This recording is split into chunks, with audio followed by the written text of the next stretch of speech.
Hi, very good morning.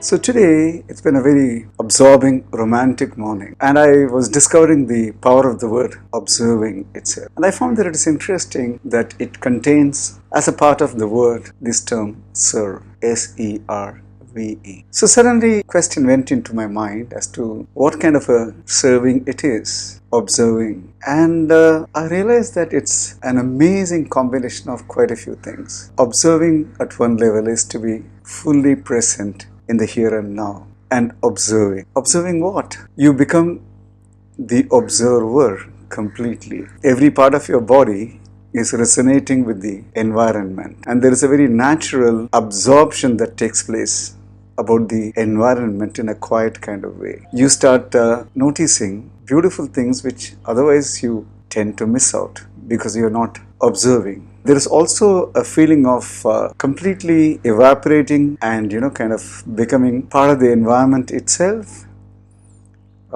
You are not just in the environment, you are the environment when there is such a deep observation. Today morning I think it was so fascinating that I went in search of this one beautiful flower, and this is an awesome flower with a nice little head over there. And for the last almost about 10 days I was observing that I got exactly a single flower outside my compound. There's a tall tree, we call it in Tamil the Odiyan Maram, the Odiyan tree. And every day I would find one flower of this under the Odiyan tree. So I was asking, where is this coming from? How is this happening? Exactly one flower lying down almost at the same spot, maybe 1 or 2 feet away from each other every day. Is some bird bringing that flower, or is it from any of the nearby trees? And from the nearby trees I couldn't see anything.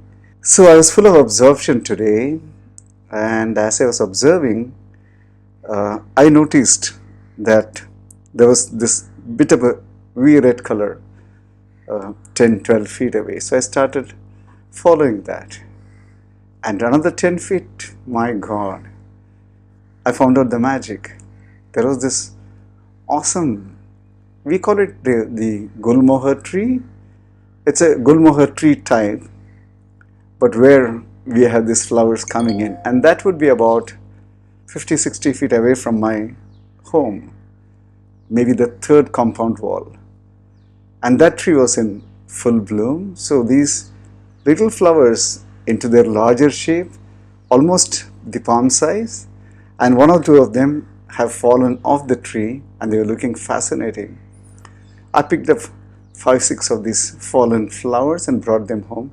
And the whole environment looked so different and beautiful. I think in deep observation, the boundary between the observer and the observed kind of just evaporates. You are the observer and you are the whole. The individual human ego is not standing there. There is no, oh, I found this kind of thing. There is only a joyful discovery of things. The neatness of the ground, the fallen faded leaves, a random dog passing by, and the streaks of the morning light coming in. The whole thing is so beautiful. So as I finished my little stroll outside the house, these 2 stray dogs which have become friendly, they came wagging their tails, spoke to them for some time, spoke to them a bit, fed them a little bit of crumbs of bread, toast, and came back into the garden, enjoyed the presence in the garden, came up, did my gym workout.